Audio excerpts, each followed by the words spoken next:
क्या मोदी के बनाए चक्रव्यूह में फंस गया है चीन? क्या लद्दाख में चीनी सैनिकों को जानबूझकर आने को विवश किया गया है? क्या दुनिया के अन्य देशों ने भी मोदी की सलाह पर चीन पर कार्रवाई की है? क्या चीन कंगाल होगा? भारत चीन के बीच लद्दाख क्षेत्र में जो सीमा विवाद चल रहा है, लोगों को आइडिया भी नहीं है कि ये खेल क्या है। आइए समझते हैं। आपने देखा होगा कि कांग्रेसी कहते रहते हैं कि चीन भारत की सीमा में घुस आया है, चीन अंदर घुस आया है और हमारी धरती पर अधिकार कर लिया है, किंतु सरकार कहती है कि नहीं घुसा है। फिर भी आपने बहुत से समझदार लोगों को यही कहते सुना होगा कि चीन अंदर तो आया हुआ है। यह सब भाषाजन्य दुविधाएं हैं, लेकिन सच तो यही है कि चीन उस क्षेत्र में घुसा हुआ है जो कि बफर जोन है। जी हाँ, सच यही है कि चीन एलएसी को पार करके भारत की ओर अत्यधिक आगे तक बफर जोन में आ बैठा है। तो एक प्रकार से यह स्पष्ट रूप से भारत की सीमा में नहीं है, यानी हमारी कोई पोस्ट उनके आधिपत्य में नहीं है, लेकिन बफर जोन में वह भारी फौज के साथ बैठा अवश्य है। लेकिन इसकी सच्चाई यह है कि भारत ने उसे वहां फंसा लिया है। भारत ने उसे दाना डाल के अपने जाल में उलझाया है और अब न उसे आगे बढ़ने देगा न पीछे हटने दे रहा है। लेकिन क्यों?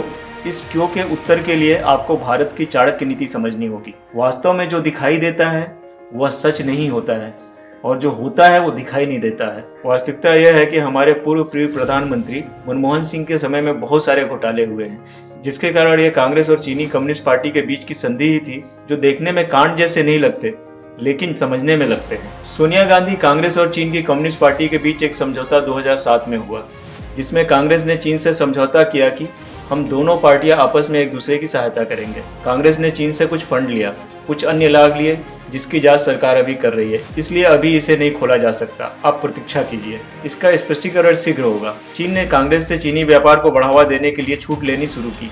सब्सिडी, आयात शुल्क, निर्यात शुल्क, सरकारी कॉन्ट्रैक्ट, सरकारी ऑर्डर, सरकारी योजनाओं में खरबों डॉलर का निवेश किया। इसके कारण चीनी कंपनियां भारत में बड़ी संख्या में आई। सरकार इनको सब्सिडी देती रही और चीन में बना सामान भारत में लागत से भी कम रेट में पड़ने लगा, जिससे भारतीय कंपनियां चीन से आयात हुए सामान से कम दामों पर सामान नहीं दे पाई। इसलिए भारतीय कंपनियों का सामान बिकना बंद होने लगा। जब सामान नहीं बिका तो भारतीय कंपनियां बंद होने लगी, जिससे भारत में बेरोजगारी बढ़ी और चीन मालामाल होने लगा। और इस खेल में हमारे देश को 30 लाख करोड़ का घाटा हुआ है और चीन को इससे भी अधिक लाभ हुआ। यह कांग्रेस चीनी पार्टी का घोटाला वास्तव में 30 लाख करोड़ का है, जिसमें मुख्य रूप से सोनिया गांधी, राहुल गांधी का मुख्य रोल है। मोदी भारत को आत्मनिर्भर बनाना चाहते हैं। करोड़ों युवाओं को रोजगार देने का लक्ष्य है। देश को $5 ट्रिलियन इकोनॉमी तक ले जाने का लक्ष्य है। किंतु ये सब तभी संभव है जब भारत की आवश्यकताओं का सामान भारत में ही बने, भारतीय कंपनियां बनाएं, भारतीय लोग बनाएं, भारतीय लोग भारत में बनी स्वदेशी सामान खरीदें। किंतु ये सब तब तक संभव नहीं हो सकता जब तक कि चीनी कंपनियां भारत से भाग न जाए। जब तक भारतीय लोग भारत में बना सामान खरीदने और चीन में बना सामान का बहिष्कार करने का प्रण न ले ले। अब इन चीनी कंपनियों को भारत कैसे भगाए, सवाल यह है। और भारतीय लोगों को चीनी सामान, चीनी ऐप से कैसे दूर किया जाए, क्योंकि WTO के सदस्य होने के नाते यह नियम है कि भारत चीन से व्यापार बंद नहीं कर सकता, न ही प्रतिबंध लगा सकता है। केवल युद्ध की स्थिति में ही किसी देश पर व्यापारिक प्रतिबंध लगाया जा सकता है। चीनी समाचार पत्र और चीनी मंत्री कई बार कानूनों की धमकी भी देते रहे हैं कि भारत चीन का ऐप बैन नहीं कर सकता है, चीन से व्यापार बंद नहीं कर सकता, कि भारत चीन के ऐप बैन नहीं कर सकता है और चीन से व्यापार बंद नहीं कर सकता।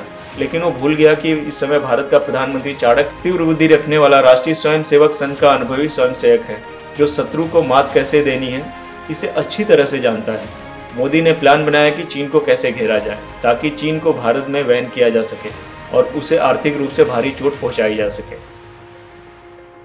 योजना के तहत मोदी और उनके सहयोगी मंत्रियों ने ऐसे बयान देना प्रारंभ किया जिससे कि चीन भी भड़क उठे। आपको अमित शाह का संसद में वह कथन याद होगा जिसमें उन्होंने अत्यंत बल देकर कहा था कि जान दे देंगे लेकिन अपनी धरती का 1 इंच भी नहीं देंगे। POK के साथ उन्होंने अक्साई चीन का भी नाम लिया था। बस तभी से चीन को अक्साई चीन जाने का डर सता रहा है। साथ ही गिलगित बल्टिस्तान में तो चीन की जान फंसी हुई है, क्योंकि उसके बिना तो उसकी वन बेल्ट वन रोड वाली योजना अधूरी रह जाएगी, जिस पर चीन अरबों डॉलर व्यय कर चुका है। अक्साई चीन को बचाने के चक्कर में अपने POK के CPEC प्रोजेक्ट को बीच में ही छोड़कर चीन लद्दाख में सड़कें और रेल मार्ग बनाने में जुट गया। बस यहीं से मोदी का प्लान सफल हो गया। चीन को तो लद्दाख में LAC पार करके अंदर आना ही था, लेकिन वह इस बात के लिए तैयार नहीं था कि भारत ऐसी प्रतिक्रिया देगा और बात लड़ाई तक आ जाएगी। बॉर्डर पर सैनिक भिड़ गए, जिसमें उसने भारतीय सैनिकों पर हाथ उठाकर भारी भूल कर दी और फिर दोनों ओर के सैनिक मरे। बस यहीं से मामला राष्ट्रीय सुरक्षा का बन गया और अब इस राष्ट्रीय सुरक्षा के मुद्दे को बीच में लाकर भारत धड़ाधड़ चीनी कंपनियों को बाहर का रास्ता दिखाता जा रहा है।